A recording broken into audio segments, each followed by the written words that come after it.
একটা রেসপিরেটরি সিস্টেমের পার্ট। এখানে হচ্ছে ল্যারিংস থেকে শুরু হয়, এখানে হচ্ছে হাইওয়েড বোন থাকে, এই বোনগুলো হচ্ছে হাইওয়েড বোন, এটা হচ্ছে ল্যারিংস।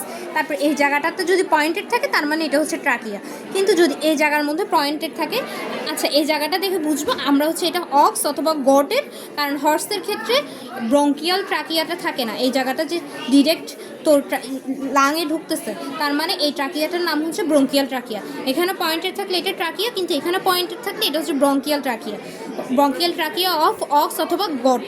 তারপর যদি এই পাশে আসি তবে হচ্ছে এটা, এখানে যেহেতু 4টা লোব আছে এটা রেড লাং, আর এখানে যেহেতু 3টা লোব আছে এটা হচ্ছে লেফট লাং। 4টা লোবগুলো কী কী? ফার্স্টে হচ্ছে apical lobe, cardiac lobe, diaphragmatic lobe, তারপর এটা হচ্ছে অ্যাক্সেসরি লোব, তারপর এটা হচ্ছে apical lobe, cardiac lobe, diaphragmatic lobe.